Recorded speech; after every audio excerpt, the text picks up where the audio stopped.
Number बाएं वाला bunker, number 3 MMG के लिए टारगेट डैश स्थान लो। पिछले साल 22 अप्रैल को पहलगाम की बैसुल घाटी में आतंकवादियों ने हमला किया, जिसमें 26 लोग मारे गए।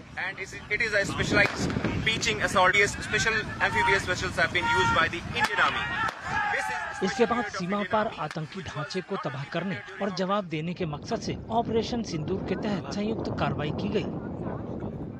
कच्छ के रण और आसपास के खाड़ी इलाकों में हाल ही में किए गए सैन्य अभ्यासों ने एक बार फिर ये साबित कर दिया है कि भारतीय सुरक्षा बल किसी भी खतरे से निपटने के लिए पूरी तरह से तैयार हैं। सेना के अधिकारियों का कहना है कि पहलगाम आतंकी हमले के बाद जब सूचना मिली तो इकाइयों को तुरंत और सुनियोजित तरीके से तैनात किया गया, जिससे कई क्षेत्रों में प्रभावी कार्रवाई संभव हो सकी। In the beginning of the operations, we undertook swift and calibrated deployment to secure the sector.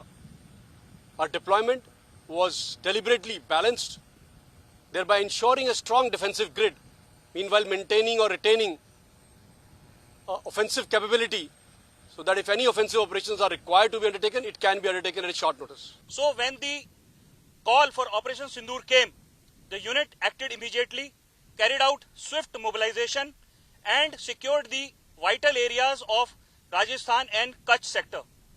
On 7th May 2025, all my troops were deployed and completely operational. The Army AD warriors, they showcased their excellent skills and precision by neutralizing the repeated enemy drone attacks and destroyed 5 Pakistani drones in this sector.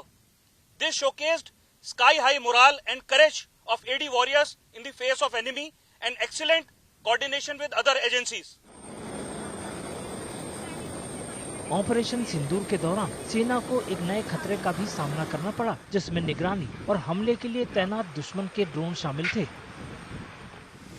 अधिकारियों का कहना है कि पूर्व तैयारी और मजबूत तालमेल ने त्वरित रूप से उन्हें निष्क्रिय करने में मदद की।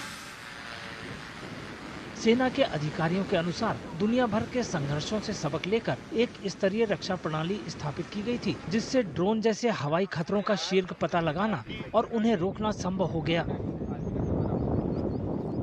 A robust and tiered grid comprising of anti-drone systems, air defense elements and integrated surveillance assets ensure destruction of multiple enemy drones. Simultaneously, a coordinated civil defense mechanism was put in place to safeguard our critical assets and population centers. Our synergized and swift response enabled effective neutralization of the enemy's aerial threat, thereby enabling us and ensuring that none of the critical military or civil infrastructure gets impacted. 7 और 12 मई के बीच में दुश्मन ने अपने drones के साथ हमारे critical military और सिविल इंफ्रास्ट्रक्चर पर सर्वेलेंस और टारगेटिंग करने की कोशिश की। तो हमने यहाँ की पर जितनी भी एजेंसीज हैं, जैसे Indian air force, BSF, coast guard, intelligence agencies, civil administration, इन सब के साथ मिलकर उसका मुंह तोड़ जवाब दिया।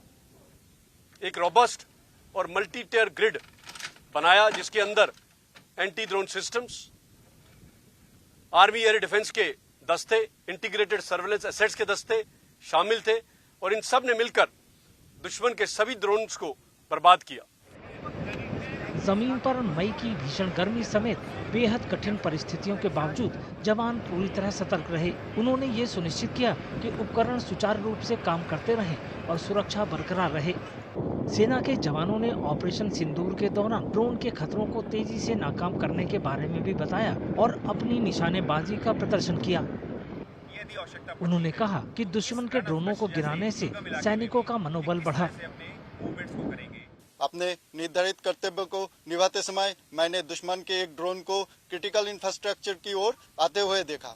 ये पहचान कठिन ऑपरेशनल परिस्थितियों में हुई, जिसमें लगातार ध्यान और सतर्कता की आवश्यकता थी। मैंने एयर डिफेंस सिस्टम के हथियार से उसके ऊपर हमला किया।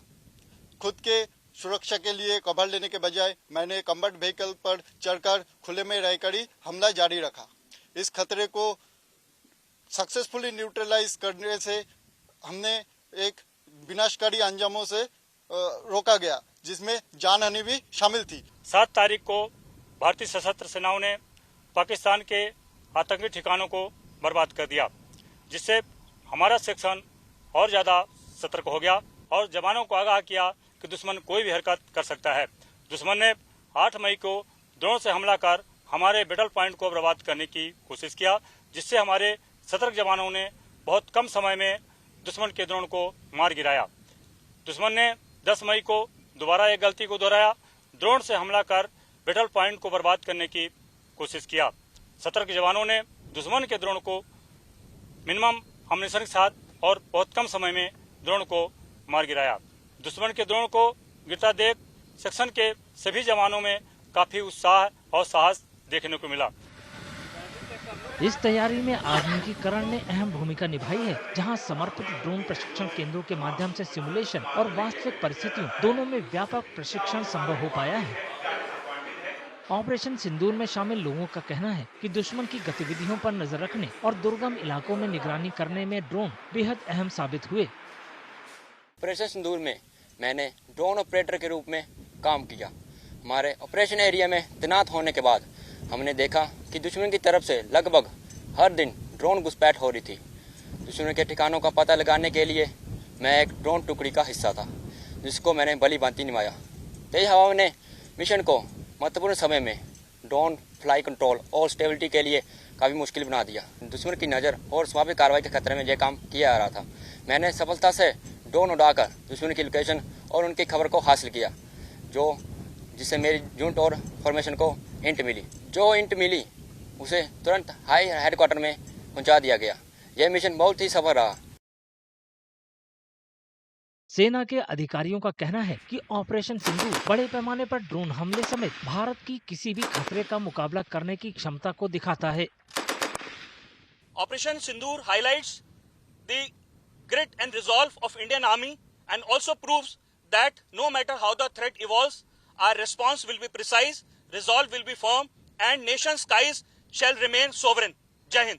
ऑपरेशन सिंदूर ने ये कर दिखाया कि भारतीय सेना और आर्मी एयर डिफेंस के जवानों के अंदर इतनी क्षमता है कि दुश्मन द्वारा ड्रोन काफी सारे भेजने के बावजूद भी हमारे देश के एक भी वाइटल एरिया का कोई भी नुकसान नहीं हुआ। ऑपरेशन सिंदूर महज एक हमले का जवाब नहीं था, बल्कि ये युद्ध की तैयारियों के विकास का स्पष्ट प्रदर्शन था, जहां प्रौद्योगिकी, प्रशिक्षण और समन्वय मिलकर देश की सीमाओं को सुरक्षित करते हैं।